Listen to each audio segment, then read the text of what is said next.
Basically, this road is like an unpaved road, pretty rough road. I realized at some point, like, that I had seen no other cars on the road.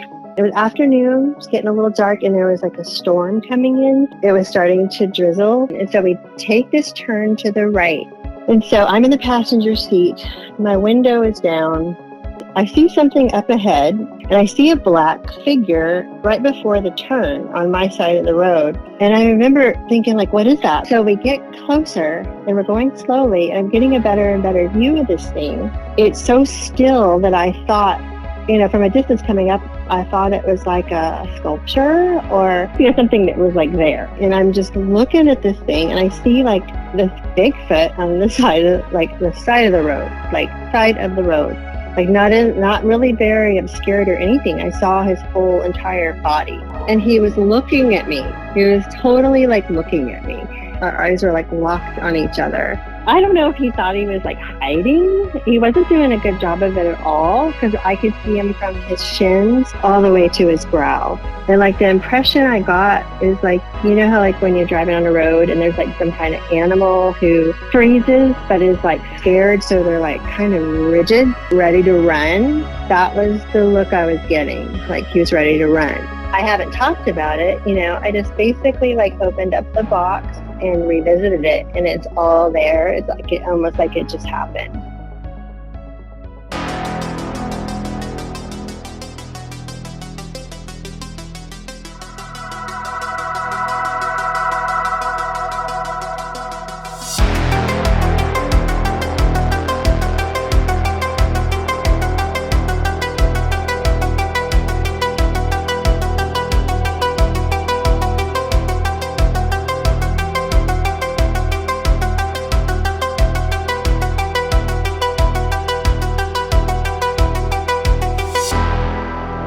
I'd like to welcome Rosie to Bigfoot Crossroads. Rosie, thanks for joining me. Absolutely. Thank you for asking me. Yeah, I just to catch everybody up to speed, I ran across Rosie's Bigfoot encounter on Facebook, I believe it was. She had responded to somebody about, has anybody ever seen a Bigfoot, I think. And there was something pretty unique about your sighting that caught my attention. So, I mean, if you don't mind, first, let's start out, what year did your sighting take place? It happened in 2005. 2005. And just kind of, walk us through what happened. All right. Okay. So, I went down to visit a friend who lives in Mexico, and, we've been hanging out for like, I don't know, a week or something, and, done all the things in her town. And we decided to book a room at like a really nice hotel out on, on the coast. So, and besides, she wanted to show me like how beautiful everything was out there and stuff. So we took this long way, a few hours to the coast. And we went to check into the hotel. They had like double booked our room. And somebody else was already in that room. So I don't know if the hotel people told her about this tiny little village down the coast that had a small beach, or if she knew about it, because she's kind of a local, but we headed down to that little town. So we checked into the hotel, and I had to email her and ask her for some of the details. I couldn't remember why we decided to leave and head back to her town, which was a few hours away. And she told me that like it was only locals, there were like no tourists, which is cool, but like everybody was getting really drunk and it was really loud apparently. And so we decided to like pay for the room and head back to where she lives. It was it was afternoon, it was getting a little dark, and there was like a storm coming in. So the sky was getting, like ominous sky kind of thing. And so we just took, basically this road is like an unpaved road, and it's a pretty rough road. And it had been, it was starting to drizzle, and I'm not sure like how far we had driven before her car started to overheat. So there was like really nothing out there. We were like, 30 minutes from like nothing, Yeah. So I was starting to get a little nervous. But my friend, she's like such a chill person. Like nothing ever gets to Pam. She's laughing, she's having a great time. I'm like, cars overheating, storms coming in. If your car breaks down, we're like, there's no one to help us. So we're driving down. I realized at some point, like, that I had seen no other cars on the road. And I remember thinking, like, I guess the locals are like where they're going to be for the night, maybe because of the storm or something like that. Yeah. So, it's funny because, like, the reason that I remember this so well is because it was such a shocking thing, that, like, it's almost like, I can play it like a little movie clip. Like, I can rewind it. I can go back, like, for, a few seconds before I saw the Bigfoot to, like, immediately after, once we, like, I felt had gotten to safety. Like, I remember every single little thing. And I think because it was such a shocking thing to see him and to see him so clearly, that, like, it was like burned into my memory. Yeah, basically. just kind of imprinted in there. It totally imprinted. And I think also because I haven't talked about it, I just basically, like, opened up the box and revisited it, and it's all there. It's like almost like it just happened. So we were driving, and my friend puts on, like, that song. What's it called? Sail Away or whatever. Yeah. by Enya, Right. And she turned it up, like, so freaking loud, and so I remember going, oh God, and she's just laughing. And so we take this turn to the right, and like I said, like, I remember it so clearly. Like, I even remember the degree of the turn to the right. And so I'm in the passenger seat. My window is down. It's just sprinkling a little bit, but you can tell that it had a big rain already in this area because the road was, like, bad. Like, it was muddy and lots of water in the divots or gouges or whatever you call them. Yeah. And I see something up ahead. There's like a bend, like there's a straightaway, and then there's a bend that turns left, like almost like a 90-degree turn to the left. And I see a black figure right before the turn on my side of the road. And I remember, like, thinking, like, what is that? Because that's, like, it's such a contrast with the trees, So I'm just looking at it. And as we get closer, we're driving slow, cars overheating, it's bad road. And my friend Pam, like, I love her because she talks nonstop. Like, and she's, like, a cool friend because I don't have to, like, say anything. I can just, like, chill and let her tell her story, And she wasn't worried about the car, or the storm, or anything like that.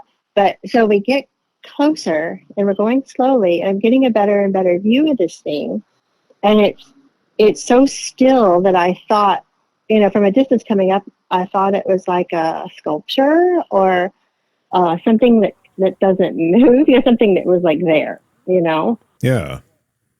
And so we're rolling slowly, and I'm just looking at this thing, and I see, like, this Bigfoot on the side of the road, like, not really very obscured or anything. I saw his whole entire body. So he was, like, standing to the left of this tree, okay, and he had, like,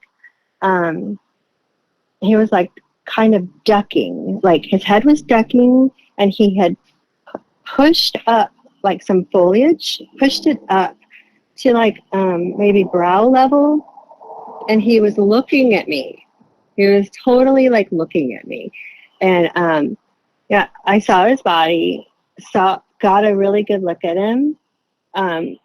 I don't know if he thought he was, like, hiding. He wasn't doing a good job of it at all because I could see him from his shins all the way to his brow. Maybe a little foliage over, tiny, like, little bendy branches with foliage were, like, over some of him, but I could see him super clearly. But it wasn't like I had time to look and be like, oh, his hands look like this, his arms look like this. I could tell it wasn't a human. And the proportions were all wrong. It wasn't a human. And then once we like established eye contact, like I didn't look around his body anymore. It was like we were just locked. Our eyes were like locked on each other. And like the impression I got is like, you know how like when you're driving on a road and there's like some kind of animal who freezes but is like scared, so they're like kind of rigid, you know, just like ready to run. Like that was the look I was getting, like he was ready to run. So that's how I saw him. And then we're getting ready to take that turn to the left, and I looked back over my shoulder, and he like kind of the branch, he lowered his arm, so the branch kind of went down, and then he backed up, but he turned at the same time in a smooth motion, like he backed and turned smoothly and went back into the forest, you know. And I was telling one of my clients today, because I told her I was going to be on this podcast, and she's like, is it like the Simpsons meme? The Simpsons, or Simpsons little clip where, you know, Homer Simpson's like Homer backing going back into the bushes? Yes. Yeah, but not exactly, because he was backing and turning at the same time. And then I just couldn't see him anymore after that. I mean, wow. First off, you know, that's crazy. Yeah. And it really sounds like, I mean, just something out of a horror movie, kind of, you know, like, even down to the, you know, the cell away blasting over the speakers of the car and just everything. Oh, dude. And so like, when you asked me to be on this podcast, you know, I was like running some errands the other day, and I was like, I'm going to ask the thing to play it. I'm going to ask, you know, the Amazon Music to play this song. And like, I turned it up really loud, and I was like hoping I wouldn't get like, you know, up at a stoplight, people being like, what the hell? I was just hoping that nobody would hear me, you know. But when I played it, it was like, I could feel maybe like I had a physical reaction in my body, like maybe like a 100th of the intensity that I had that day when I saw him. You know, I like the chills, like I felt sick, like, you know, like my stomach felt weird, my chest felt weird, like I could feel the feelings to a very small degree. But it's not like I own any, you know, any CDs. I don't like, you know, I don't play that song, so I haven't really heard that song, you know, since that happened that I know of.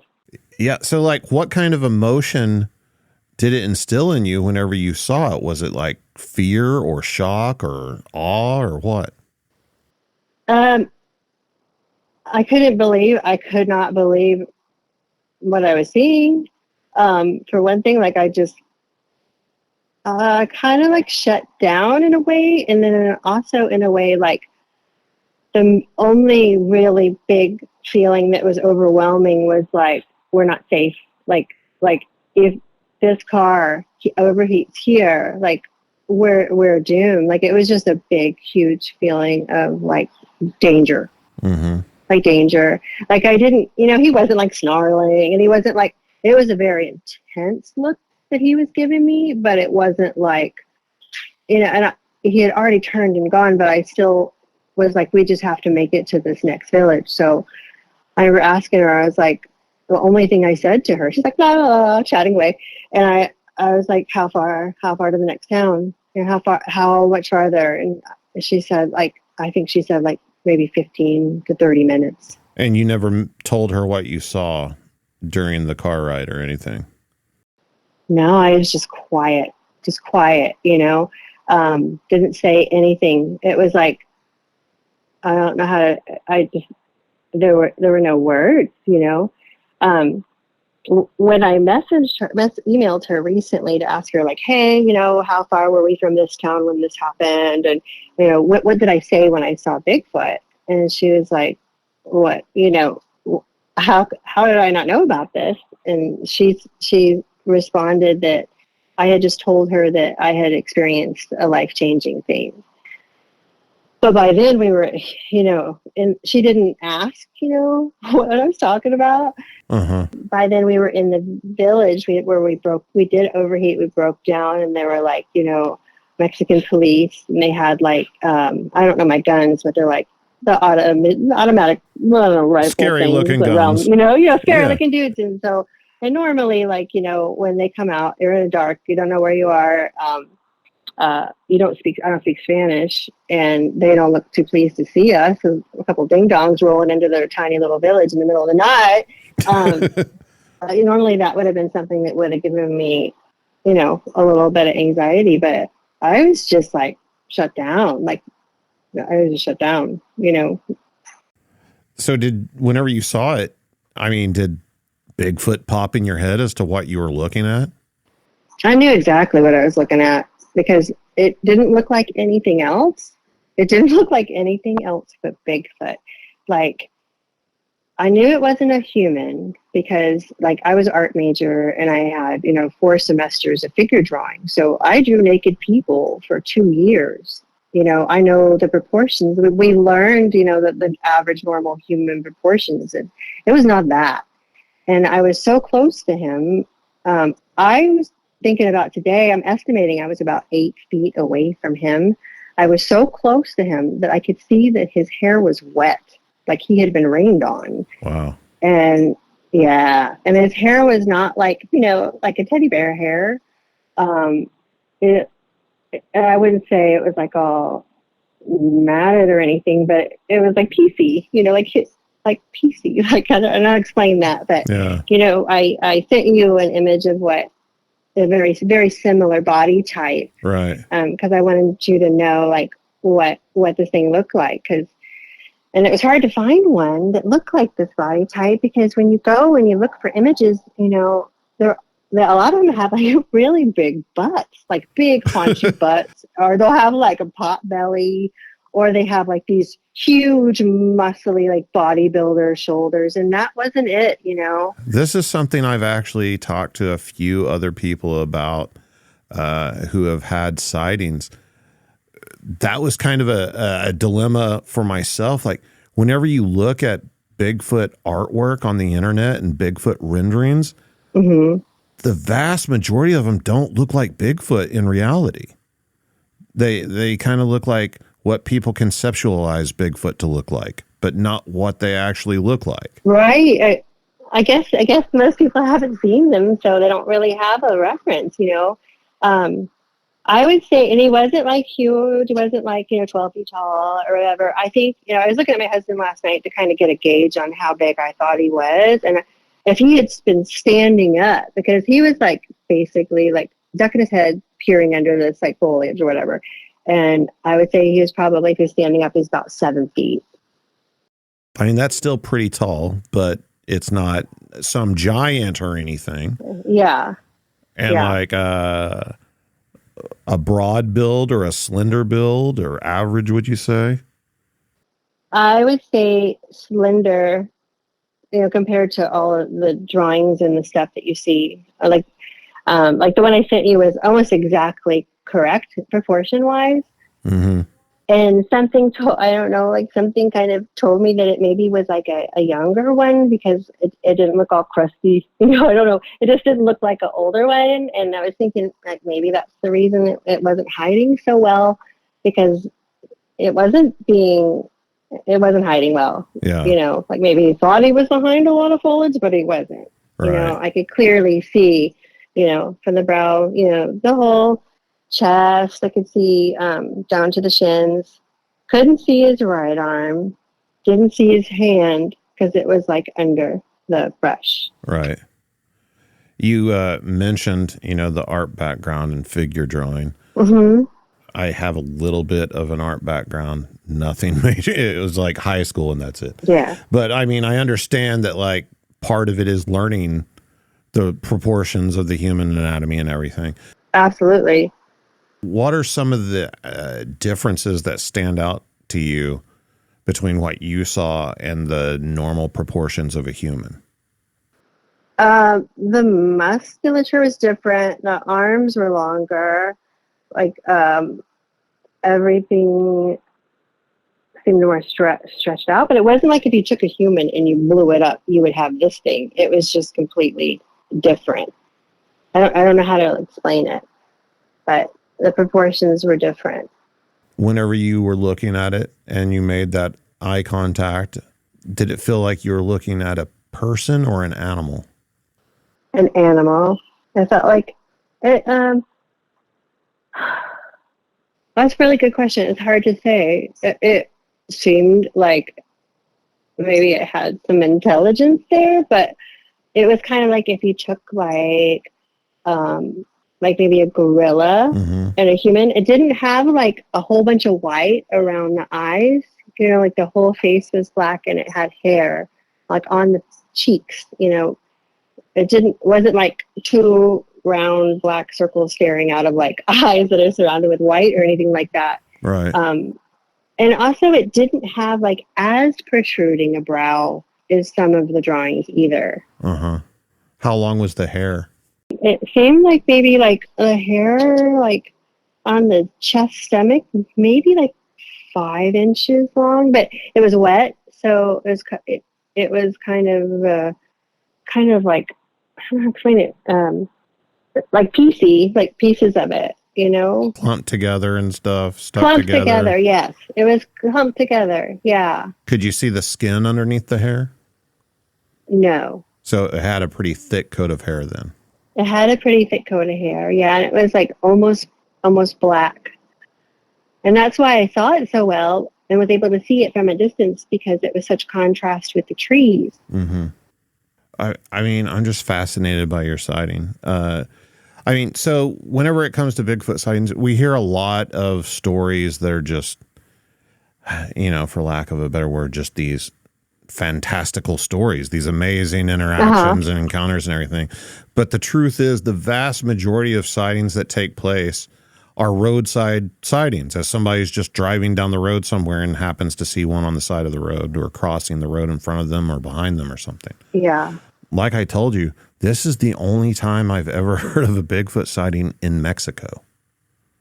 And I don't know why that surprises me, but it's just kind of mind-blowing to me. It's funny because when I got back to California, I called up my friend Dale and I was like, hey, dude, I saw a Bigfoot down in Mexico. And he was like, no way. Did you know I'm totally into Bigfoot? And I'm like, no. But it didn't surprise me because, you know, we talked about other, you know, like alien stuff or, you know, I knew he was like open-minded. So and I didn't really care. That's the whole thing. Like, I didn't care if anyone believed me or not. Like, I totally know what I saw. Right. And he's like, you know, there's a map that has all the sightings. You should put a dot on that map or you should write them. And I'm like, okay. And then I didn't. And, you know, I mean, in all these years, I've probably told maybe 5 people. And it's the strangest thing because you would think that when you'd see something that's mind-blowing, you would like tell everybody, you know, you'd want to go on like talk shows or whatever. But like, I don't know why. Like, I just didn't tell anybody. Yeah, it's so strange. I don't know why I didn't. I think for me, maybe it could be that it's not unexplained to me, but you know, it was there. I have no question. So I think if we had been out of the car, and I think that would have been like totally terrifying. I think that would have like affected me for the rest of my life. But the fact that, you know, we did get away, and we were fine. Or if we'd seen like one, you know, glimpses of one in the forest, then I think I would have gone deep dive. Like, what was that? You know, what could that have been? But because I saw it, I kind of don't need to do that, you know, the research or anything. And, you know, some years go by and I get online and I'm just curious to see like if anybody else had seen one in Mexico. And like, let me just tell you, there's like so much junk out there. Like, I mean, I don't have time to wade through all that nonsense, you know? Yeah. Like, I literally just wanted to find and see if somebody else had a sighting there. And at the time, a few years ago, I looked nothing, like absolutely nothing. So I'm like, okay. So, you know, like I think it was a year or two ago, I joined a Bigfoot group on Facebook and I wanted to search it and then nothing came up under Mexico either. So, yeah, I would find it really kind of hard to believe that, like, there's like legends and stuff from all different cultures of these kind of type of creatures. They vary a little bit, but you hear about that. Right. So why would they just be like, the Pacific Northwest or whatever? Yeah, I mean, and I know this is kind of just ignorant of me, but obviously, whenever people hear Mexico, they picture what you see in movies and on television, a big desert and these little villages and stuff. But I mean, you showed me a map of the area where this took place. Yeah. And I mean, it looks like you're looking at a map of like somewhere in Northern California or something, like right. It's forested and rough terrain for sure. And I told you this looks like the stereotypical type place where you would have a Bigfoot encounter. Like that's what it looked like. You would definitely know that more than I would. But I do know there's like a mountain range around there, and that was some pretty dense forest, and we were in the middle of nowhere. Yeah. Nowhere. So I guess it would be a good place to hide, and what I think happened, this is what I've been thinking about it a lot since, I had more than I've thought about it all these years. I've been thinking about it since you first reached out to me and, ask if you could ask me a question about it, like on Facebook. And I think why he came out is because Pam cranked that song. Like it was freaking loud. It was deafening. And I'm sure that he's learned over time, like if he hears something over here and it's a vehicle, he'll know that he can probably run over to wait for them in this spot. You know what I mean? Like he wanted to know what was coming. Yeah. So it was like the Enya that brought him out. It was like, I was like, and, I looked you up and I see that you go, looking for Bigfoot. And I was like telling myself, I was like, well, you don't need any kind of call. You just need that song. Just turn that song up, Bigfoot would come out. I'll be like, hey, yeah, I like this Enya. I'm not going to lie. We've cranked music before. We've used have you really? Never Enya. It was usually like Led Zeppelin or something like that. They seem to be drawn to, John Bonham or something. But yeah. Who wouldn't be?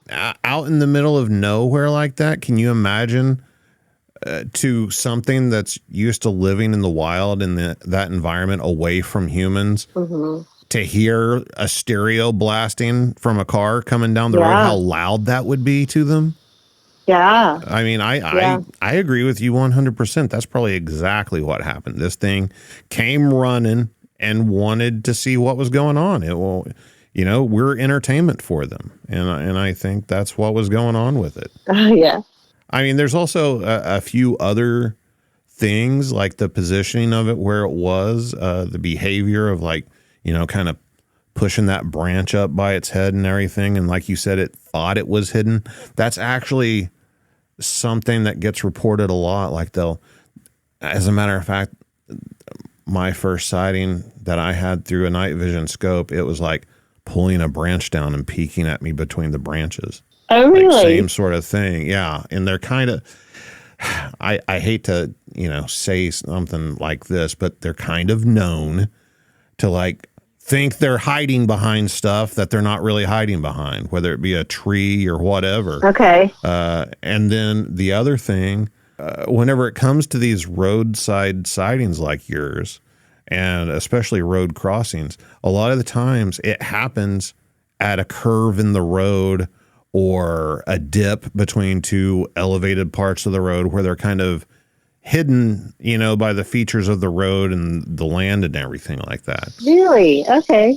So it's, again, another point for you for saying that happened at, a curve in the road like that. Because, I mean, all of that adds up. And, I mean, your description of it and everything, you were kind enough to go searching out images for me to look at. Yeah. You happened to pick, my buddy David Schlosser's artwork for the face and Michael Broom's artwork for the body. Really? Yeah. So that's very cool. Yeah, and the guy that did the face rendering, he's actually done one for my sighting, and he works with eyewitnesses to make those renderings and stuff. So Seriously? yeah. Oh, wow. So it's kind of interesting that you picked him. And then, Michael Broom's a great artist, especially his Bigfoot stuff's kind of creepy looking, but it's so awesome. But yeah, that is crazy. So are you hooked? Are you going to like continue this journey of trying to get more information and stuff about them? Or are you just content where you're at?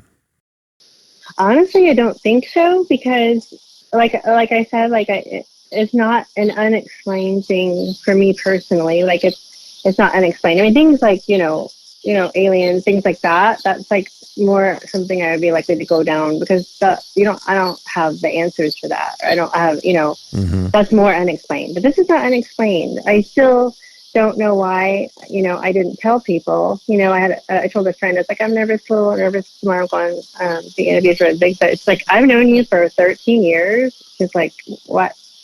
Did I know? Did you tell me this? And I'm like, no. And she's like, why not? I'm like, I don't know. I don't know. I mean, maybe it's kind of a special thing of yours, a moment for you. And you don't want it to be, kind of soiled or ruined or anything by someone's stupid reaction to it, because you know how people are. Yeah. And I can understand not telling people. I think a lot of people don't tell people, really, unless you are someone like me that happened to be in the internet Bigfoot world and everything. And now it's basically my job to talk about it. But there's lots of people who have sightings that never tell anybody about them. Well, if you do hear of anybody else that sees one in Mexico, can you contact me? I would be interested to talk to someone maybe that saw one too, and like we could compare notes on like what it looked like. That would be interesting. Yeah, absolutely. Have you ever had any encounters with anything else like UFOs or ghosts or anything? Both, but pretty much everybody has like ghost stories. Ghosts. The whole UFO stuff like that, it's like a topic it's like another conversation, because like that I will go on when it comes to that. That was the alien things more my jam. Like Bigfoot never really was. Like growing up, we heard about Bigfoot and stuff like that, but it was never like something I was like super into, Yeah. But the UFOs, all that kind of stuff, like I have some information there that you might like to know, but like I don't want to talk about it. Okay. I'd like to just kind of focus on the Bigfoot. Yeah. But we'll definitely talk about that other stuff. Okay, cool. Because I have some cool stuff. I don't know if what I know is like declassified yet, but I'm totally willing to tell you about it. I'm all about hearing that. Cool. I've always been interested in all the unknown stuff. But here over the course of past couple of years, I've really started getting more into the UFO stuff, especially with the disclosure movement going on and all that. Yeah. So I'm kind of crash coursing my way through the subject matter as quickly as possible. Yeah. But yeah, we'll talk about that for sure. Okay, cool. Have you ran across anybody else just in your normal daily life that's had a Bigfoot encounter? No.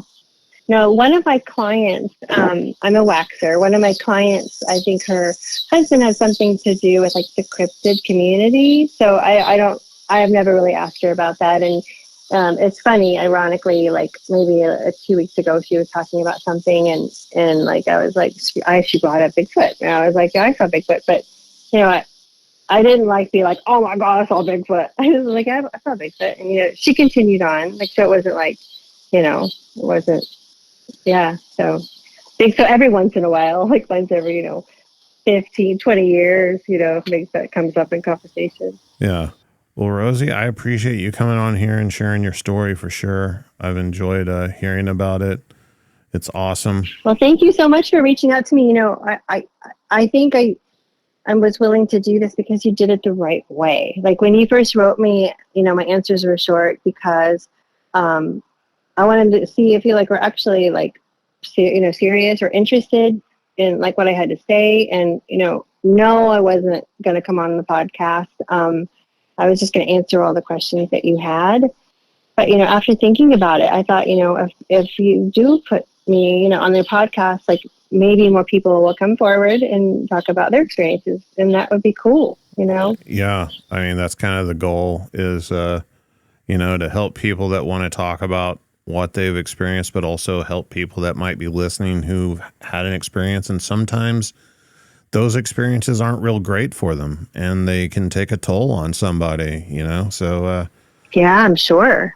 I really appreciate it for sure. Of course. And if you've had an encounter you can't explain, whether it be in Mexico, the United States, Canada, or wherever, send me an email at bigfootcrossroads@gmail.com. If you get a chance, check out bigfootcrossroads.com. You can find links to social media, past episodes, links to the merchandise, a contact form to reach me directly, everything you need all in one place. And remember, until next time, there's something in the woods.